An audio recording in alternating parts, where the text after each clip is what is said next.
Assalamualaikum warahmatullahi wabarakatuh. Selamat malam pemirsa radio live streaming Friendly Nazwa yang disiarkan langsung dari Komplek Keramik Jalan Ahmad Yani, Tanjung Padang, Belitung.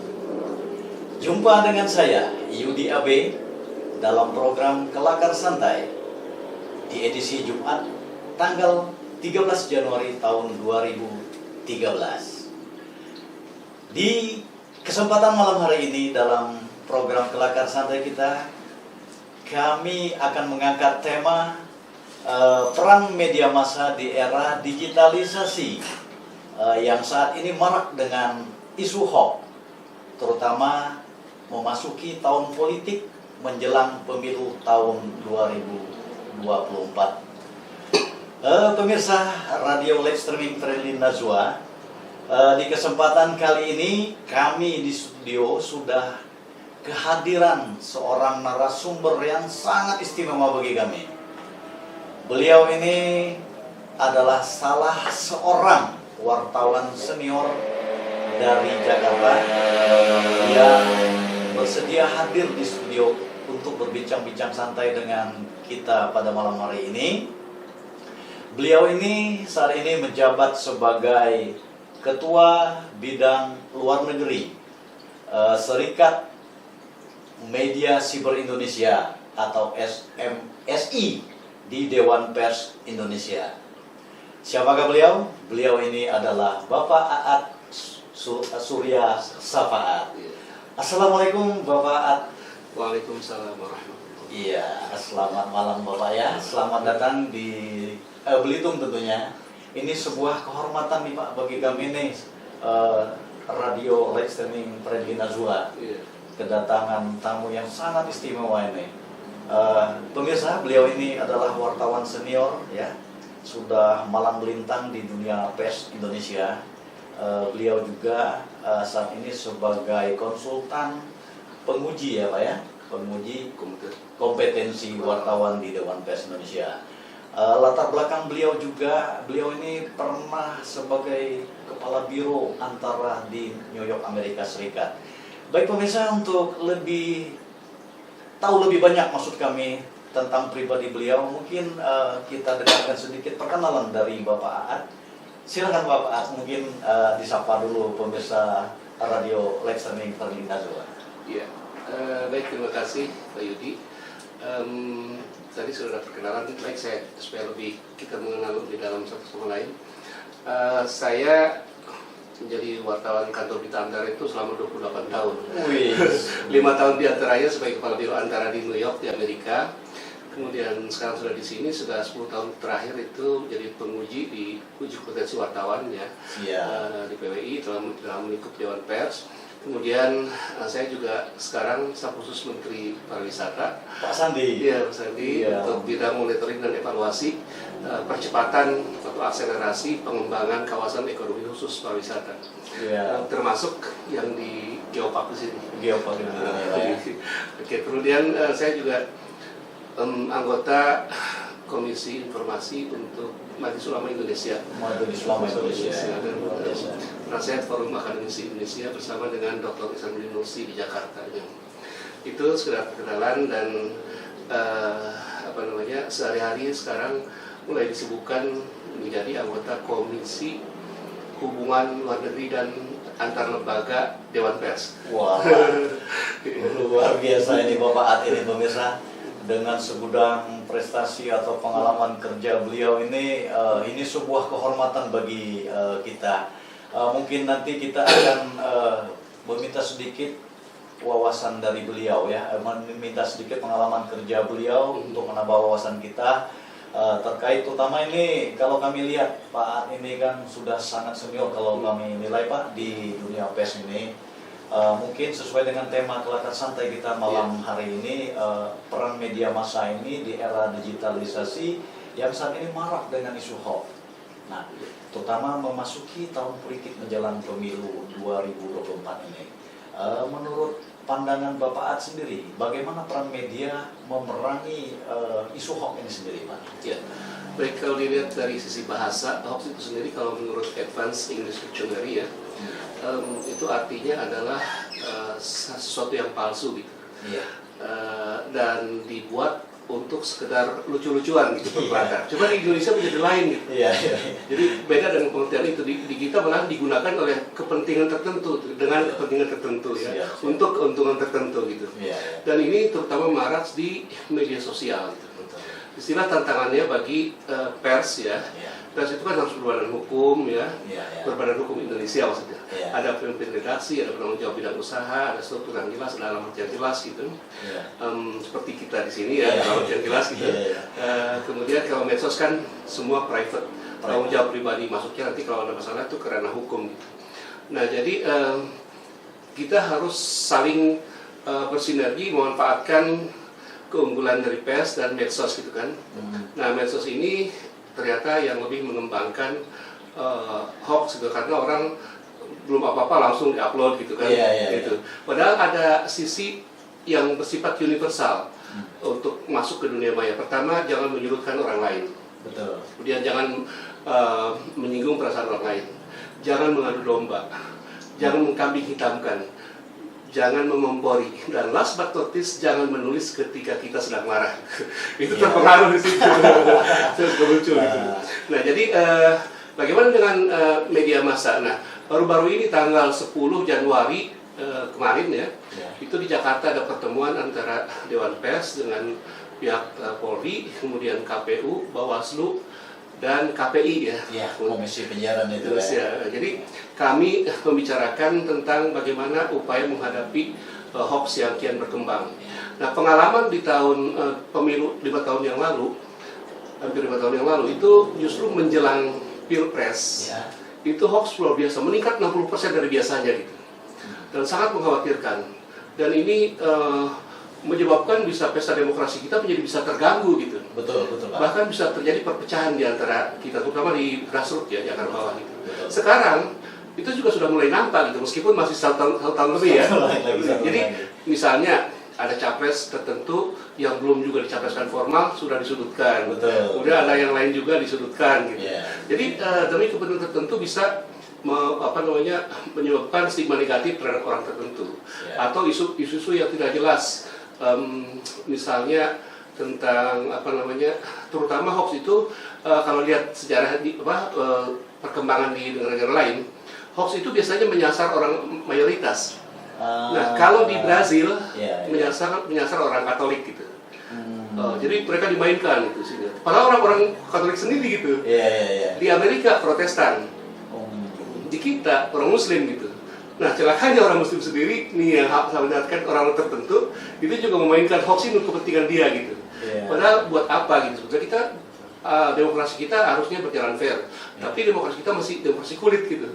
Jadi yang muncul itu ya siapa yang kuat uangnya ya, kemudian siapa yang kuat relasinya, medianya, itu seperti itu gitu. Jadi belum kepada gagasan yang besar, ide yang besar, cita-cita yang besar, menyangkut hal-hal yang bukan remeh-temeh, tapi yang hal-hal besar dan berjangkauan jauh ke depan, seperti itu gitu. Jadi kembali ke pertanyaan tadi, media massa itu amat sangat penting untuk membantu bagaimana supaya hoax tidak berkembang. Jadi kalau boleh dikatakan, kalau mau direduksi, dikerucutkan, media itu harus menjadi semacam clearing house gitu. Clearing house itu artinya penjernihan informasi. Betul. Apa yang berkembang di masyarakat itu harusnya kita Luruskan. Nah, meluruskan bagaimana? Nah, di istilah di media itu ada yang namanya spin doctoring. Jadi kita bisa meminjam mulut orang lain gitu. Misalnya DPRD di sini misalnya, kan ada bagian informasi juga. Pinjam mulut dia, diwawancara sebagai narasumber. Dia ikut meluruskan gitu. Jadi pers itu harus inovatif gitu. Mewawancari orang yang tepat memang ahlinya untuk meluruskan. Untuk meluruskan informasi yang didapat ya. Sehingga informasi yang disampaikan media massa ini memberikan nilai edukasi. Betul. Nah, edukasi. Karena begini Pak, minimnya pengetahuan masyarakat selaku pengguna medsos dalam hal ini, ini akan sangat berpengaruh kepada masyarakat itu sendiri gitu kan. Terutama dengan isu yang dilempar pemain-pemain, isu hoax ini sendiri. Nah ini yang bakal fatal seperti dijelaskan Bapak tadi gitu kan. Nah sementara di kita ini kan sudah ada undang-undang ITE-nya Pak. Apakah menurut kacamata Pak Aat sendiri berlakunya undang-undang ini apakah sudah maksimal di Indonesia ini Pak? Menurut saya kalau namanya undang-undang itu tentu bertujuan baik ya. Betul. Tapi di masyarakat itu muncul pro dan kontra gitu. Bahwa undang-undang ITE itu terlalu keras gitu kan. Atau bahkan itu diperlukan gitu.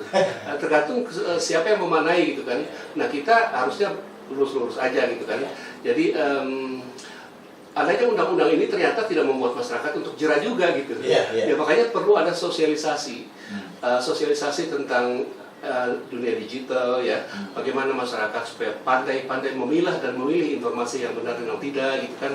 Jadi hal seperti itu dan ini harus bergerak oleh banyak pihak.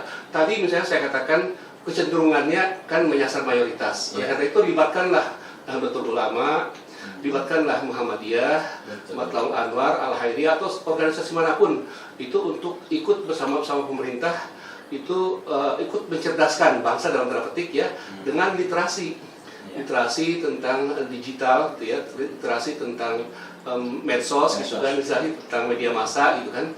Jadi saya pikir dengan bantuan ormas Islam yang besar-besar ini yang berpengaruh ini itu juga insya Allah akan mereduksi perkembangan hoax di Indonesia gitu. Jadi akademisi juga sangat penting. Akademisi kita bisa diwawancara oleh media massa kemudian ikut meluruskan gitu. Dan kuncinya main di medsos itu tidak boleh sembarangan. Justru kalau salah upload, apalagi kesengajaan, itu masuk ke ranah hukum. Berlakulah undang-undang ITE itu yang keras itu. Nah itu pemirsa, jadi kalau kita salah dalam memanfaatkan informasi atau men-share atau mengupload sebuah berita yang sifatnya hoax, ini akan berbalik lagi kepada kita selaku pengguna, bukan begitu Pak ya? Nah jadi juga untuk rekan-rekan insan media atau insan pers, terutama khususnya di Kabupaten Belitung sendiri, mungkin ini bisa menjadi pemahaman kita bersama, bagaimana kita meluruskan informasi yang keliru di media sosial.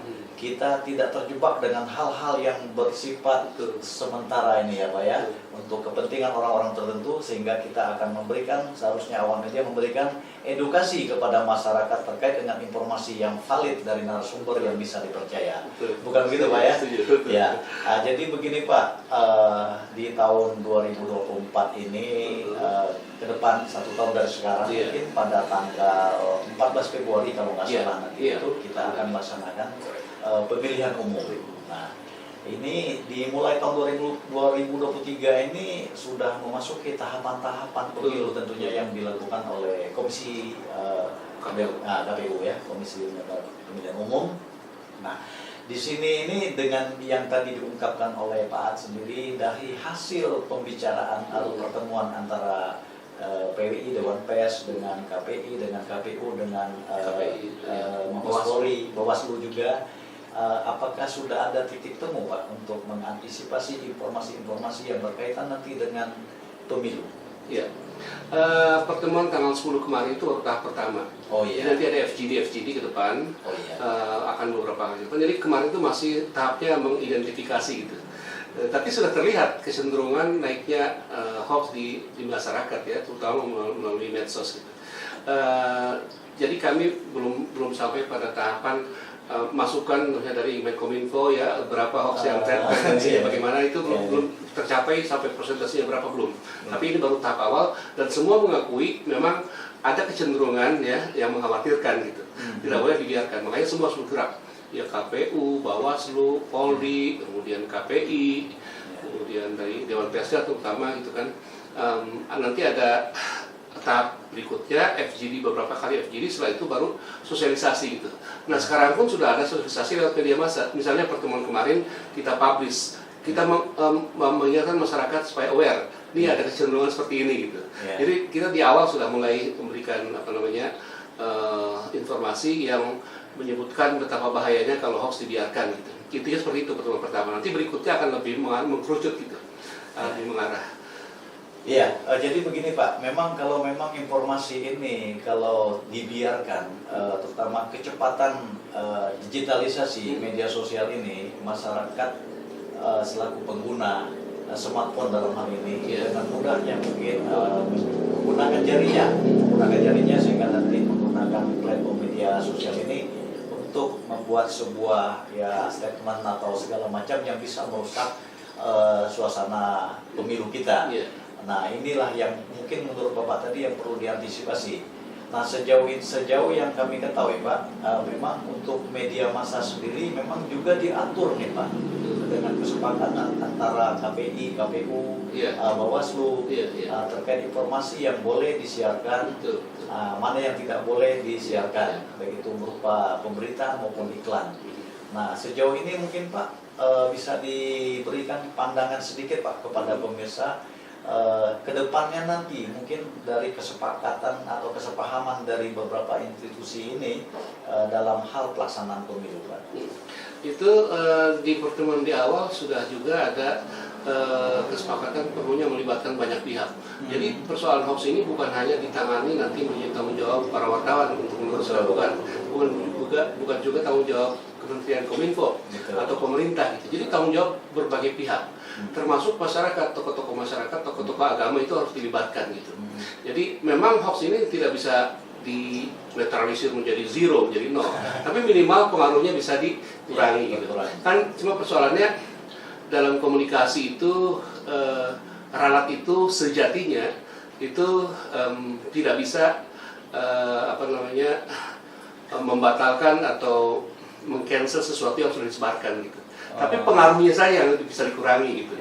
Jadi itu makanya misalnya saya memarahi seseorang dari parpol tertentu dan dia sudah memaafkan, tapi pengaruhnya di mana itu masih ada gitu. Secara psikologis. Jadi ralat itu sejatinya tidak ada gitu. Yang ada adalah mengurangi pengaruhnya gitu. Nah oleh karena itu disinilah saya katakan tadi pers itu harus bisa menjadi clearing house ya dari pihak kita, penjernihan informasi. Karena sekarang ada juga tools tertentu yang membuktikan bahwa itu hoax gitu. Sekarang sudah ada alatnya. Ada alatnya itu? Sudah ada. Di kantor berita Antara, misalnya di kantor berita saya ya, itu sudah langsung ketahuan bahwa ini hoax atau tidak. Jadi ada cara untuk mendeteknya gitu. Terdetek itu Pak, sebuah informasi. Iya, terdetek gitu. Itu sudah canggih sekarang. Kayak misalnya kita di perguruan tinggi, kalau seseorang plagiat, langsung merah tuh blok di aplikasinya gitu. Jadi sebenarnya kalau semua pihak ada kesadaran tertentu, sebenarnya bisa dikurangi gitu. Jadi sudah ada tools ya. Dan insya Allah ke depan kami juga akan semakin meyakinkan pada semua pihak yang kita berbicara itu bahwa alat ini kita optimalkan gitu. Siap. Untuk itu kemudian melalui media massa kita sebarkan informasi yang sebenarnya seperti apa gitu. Jadi kalau Pak Yudi buka kantor berita Antara itu ada satu kolom, kolom ya yang di situ menyebutkan tentang membenarkan sesuatu atau bahwa sesuatu itu tidak benar gitu, sesuatu itu hoax itu sudah ada toolsnya. Oh langsung ketahuan itu? Langsung ketahuan itu berupa nanti merah atau apa? Iya. Ketahuan. Mudah-mudahan kecanggihan teknologi ini bisa mengurangi isu-isu hoax yang beredar di media sosial ya Pak ya. Jadi perbincangan kita dengan Pak ini semakin seru pemirsa radio live streaming Friendly Nazwa. Namun jangan kemana-mana, kami akan kembali setelah yang berikut ini. Baik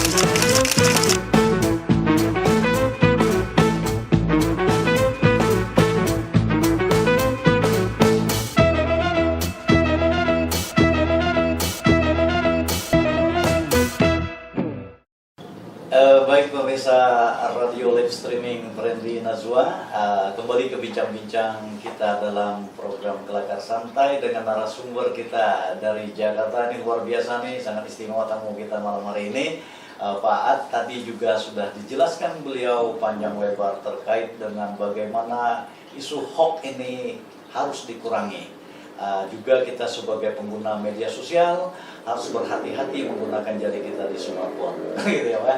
Baik Pak, kembali ke bincang-bincang santai kita pada malam hari ini.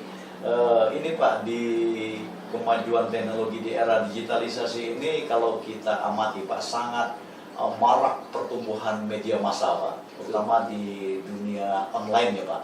Apakah ini efek dari kebebasan pers yang terjadi atau mungkin ada pengaruh-pengaruh lain? Namun kalau saya amati pribadi saya Pak, ini luar biasa nih perkembangan media massa di terutama jenis online ini Pak. Sebenarnya ini sebuah kemajuan, tapi apakah ini dari pandangan Pak Ad sendiri dengan merambahnya media online ini bisa dijelaskan Pak di peran media nih di era digitalisasi ini?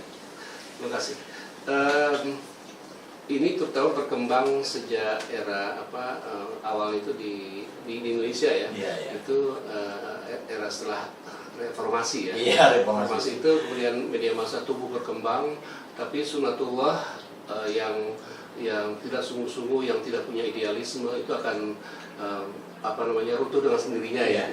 Dan tapi era baru, era digitalisasi untuk media massa gitu.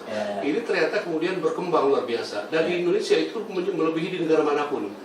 Jadi bahkan yang masuk ke kita kan ada beberapa perusahaan pers ya, bergabung. Satu ada yang di Serikat Media Cyber Indonesia seperti saya, saya ketua hubungan bidang luar negerinya. Kemudian ada juga di JMSI, kemudian ada beberapa yang lain itu perusahaan persnya. Beda kalau PWI dan AJI itu kan profesinya, organisasi profesinya. Kalau ini perusahaan persnya gitu. Perusahaan pers itu. Dan untuk SMPSI saja itu anggotanya 2 tahun lalu itu 1.600 sekian. Di Indonesia tuh Pak? Di Indonesia, seluruh daerah, provinsi sampai di ujung di mana-mana. Nah, Pak Sandiaga Uno waktu itu ditanya oleh wartawan, Pak katanya, kalau ini berarti organisasi pers terbesar di dunia, di Amerika juga seperti ini. Gitu. Dan kemudian dapat rekor muri gitu kan. Sekarang anggotanya sudah 2.000 Pak seluruh Indonesia. Cuma persoalannya sekarang, ketika ada masalah, ini banyak yang kelabakan gitu. Betul. Jadi ketika ada orang yang menuntut gitu kan, padahal banyak sekali diantaranya itu yang hanya tumbuh dan tidak menggaji wartawannya gitu. Ini prihatin kita. Dari mana mereka silakan, pokoknya yang berbekal kartunya silakan usaha sendiri ya. Ini yang mungkin khawatir. Yang salahnya Pak. Yang salahnya di situ. Jadi makanya kemudian berdasarkan Undang-Undang Pers Nomor 40 Tahun 2009 ada peraturan kemudian diikuti berikutnya oleh peraturan Dewan Pers bahwa siapa media massa itu harus berbadan hukum. Betul. Nah terseleksinya di sini nanti. Jadi kalau berbadan hukum, tapi bukan sekedar badan hukum, tapi badan hukum Indonesia gitu. Kalau badan hukum Jepang nggak bisa berlaku. Kemudian yang keduanya ada penanggung jawab. Penanggung jawab bidang redaksi, penanggung jawab bidang usaha gitu. Nah penanggung jawab bidang redaksi ini harus berkartu utama gitu kan, itu uji kompetensi tadi. Kemudian yang berikutnya harus ada alamat yang jelas.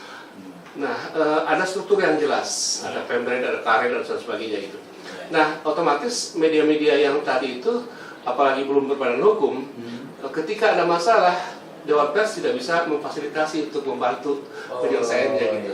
Nah, akhirnya dia masuk ke medsos gitu, masuknya abal-abal gitu, karena dia tidak berbadan hukum.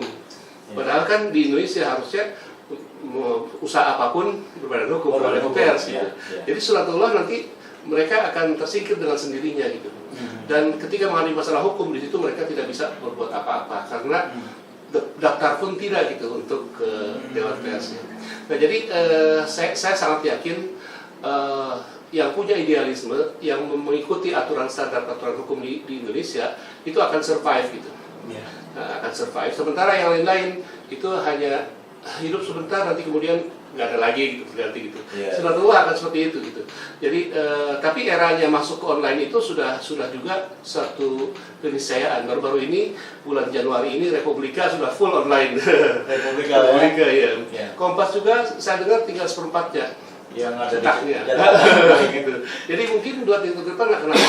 Bahkan saya pembaca setia New York Times ya. Ya. Sekarang sudah full online. Online dia? Iya. Tapi tinggal bagaimana wartawan menyiasatinya supaya misalnya medianya dapat iklan gitu kan. Iya. Cuma memang ini masih mencari bentuk, masih in search of identity, mencari identitas, kemudian mencari iklannya seperti apa. Ini yang perjuangan di sini yang sedang diupayakan oleh teman-teman wartawan media masa gitu. Betul. Jadi tantangan sangat berat, tetapi ke depan saya sangat yakin media yang punya idealisme dan bisa menggandengkan dengan kepentingan pragmatisme itu yang akan survive nantinya gitu. Seperti itu. Ya, luar biasa. Jadi rekan-rekan media khususnya yang ada di Kota Belitung, mungkin apa yang disampaikan oleh Bapak tadi bisa menjadi sebuah wawasan buat kita sebagai insan pers di Kabupaten Belitung. Bagaimana kita mengedukasi masyarakat dengan cara berbadan hukum yang jelasnya itu ya, yang bukan kita sebagai insan media yang hanya menggunakan media sosial sebagai lahan kita menyebarkan informasi. Tapi begini Pak, kalau memang seandainya media online kita ini ada badan hukum, tapi untuk percepatan informasi kita biasanya menyebar link-linknya itu melalui media sosial, itu kan tidak sebuah masalah Pak ya? Tidak masalah. Jadi saya misalnya punya media misalnya atau siapapun ya, kita bisa ada divisi kayak di kantor Berita Antara itu ada divisi media sosial. Iya. Jadi ada 2-3 orang yang khusus menangani itu. Berita itu mereka yang sebar melalui Instagram, Facebook, bahkan sekarang sudah eranya TikTok. Kalau tahun-tahun lalu awal-awal tuh Facebook, kemudian berikutnya Instagram. Nah, tahun sekarang sampai ke depan itu eranya TikTok gitu. Wah, TikTok yang naik down. TikTok itu. Ya. Jadi saya kembali mengingatkan teman-teman di sini, memang ada kelemahan di Dewan Pers itu. Misalnya, bagaimana mungkin satu media itu terverifikasi oleh Dewan Pers ketika pemerintahnya belum utama gitu. Nah, ini persoalan gitu. Akhirnya kan banyak media yang tidak bisa lolos, belum bisa lolos karena belum ada orang yang pegang kartu utama gitu, meskipun dia senior di situ gitu. Itu pemret itu Pak ya? Itu, jadi ini problemnya di sini gitu. Maka saya sarankan kepada teman-teman di Belitung khususnya, yang penting sudah punya badan hukum dan mendaftar. Jadi namanya sudah terdaftar di Dewan Pers gitu. Kalau soal verifikasinya nanti menyusul gitu. Nama medianya gitu Pak? Iya, kan masuk ke linknya, ke websitenya Dewan Pers, didaftarkan aja bahwa kita sudah berbadan hukum gitu. Nah, jadi seperti itu. Jadi ketika ada problem tentang pemberitaan, nah kita bisa minta fasilitasi Dewan Pers untuk membantu gitu.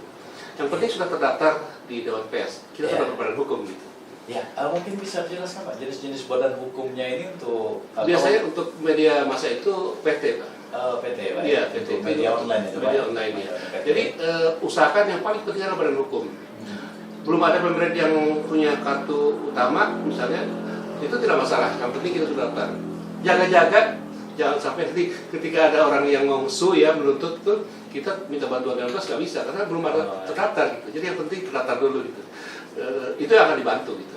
Walaupun sesuai dengan undang-undang pers, juga sesuai dengan KIJ, Kode Etik Jurnalistik, ada hak jawab itu bisa kita lakukan juga kan? Bisa. Jadi nanti prosesnya begini, pengalaman saya di Dewan Pers ya, ketika ada masalah sengketa pemberitaan, kan ada yang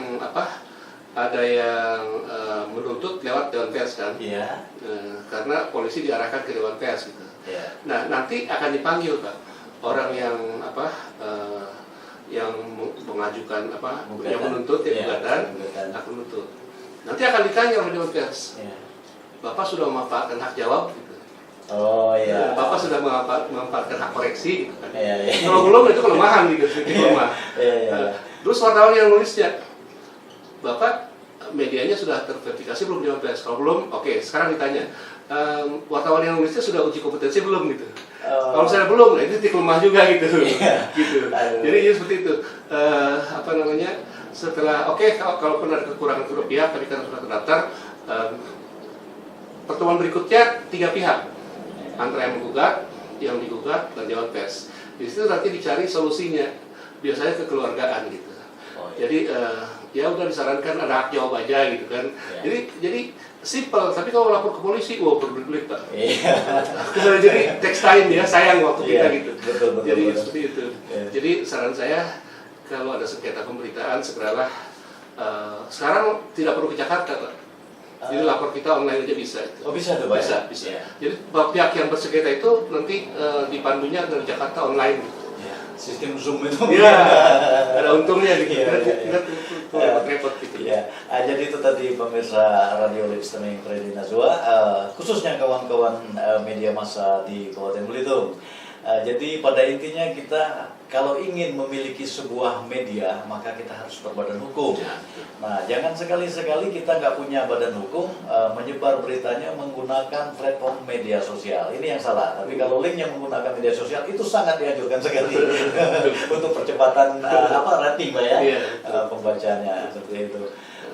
Mungkin ada lagi yang ingin disampaikan, Pak, Ya, terkait dengan jadi kepada teman-teman wartawan, Iya, memang kita harus bekerja keras ya. betul. Bekerja keras tapi ingat kesehatan. Saya selalu mengingatkan ini karena begitu banyak teman-teman wartawan yang kerja sampai larut malam. Betul. Jadi harusnya maksimum sampai jam 11 gitu. Iya. Kalau sekali-kali boleh lah. Tapi jam 11 itu sudah harus istirahat supaya bangunnya tidak kesiangan gitu kan, stres. Yang kedua, jangan lupa minum. Karena suka lupa minum lupa. Kalau sibuk minum lupa gitu. Nah, ini bahaya. Atau lupa ke kamar kecil gitu. Nanti aja lah, itu bahaya juga gitu. Iya. Banyak teman-teman yang awalnya rasa begitu, kemudian sakit kuning dan sebagainya. Karena tadi itu lupa karena kegiatan yang luar biasa, sibuk, kemudian melupakan kesehatan. Nah itu. Terus yang kedua, mungkin closing statement ya. Ya, closing statement dari Iya. Pak Ad sendiri buat Jadi kawan. wartawan itu se-ekstrim apapun fakta di lapangan, Iya. kita tetap bisa angkat gitu. Saya ambil contoh sedikit, ketika Pak Jokowi masuk pada era kedua pemerintahannya dengan JK, itu di demo di Jakarta luar biasa, meminta Pak Jokowi menepati janji nawacita gitu. Mereka bilang, wah antara kantor pemerintah negara itu nggak mungkin mengangkat berita ini. Plan merah. Saya buktikan saya bisa. Caranya bagaimana? Iya. Caranya memoles gitu. Iya. Jadi saya tulis memasuki usia 2 tahun pemerintahan Jokowi JK, mahasiswa di Jakarta mengharapkan mengharapkan Jokowi JK menepati janji nawacitanya sebagaimana mereka kemukakan ketika kampanye gitu. Lebih halus. Pak Jokowi baca senang, mahasiswa juga terwakili gitu. Jadi gitu.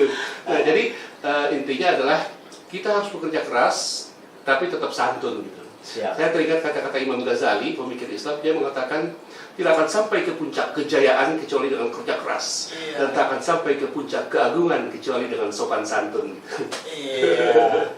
Itu tadi pemirsa Radio Live Streaming Freddy Nazwa, closing statement dari Pak sendiri. Luar biasa tamu kita malam hari ini. Kami bukan tidak ingin berlama-lama Pak berbincang dengan Bapak ini karena memang keterbatasan waktu juga ini. Baik pemirsa, semoga apa yang disampaikan Pak Ad dalam perbincangan dalam program Kelakar Santai kita malam hari ini bisa menambah wawasan kita selaku insan manusia di era digitalisasi dalam beretika komunikasi.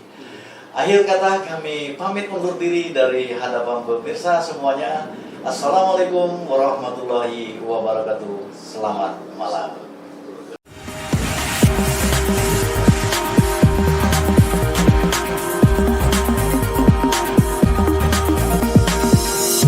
Freddy Nazwa, Radio Live Streaming.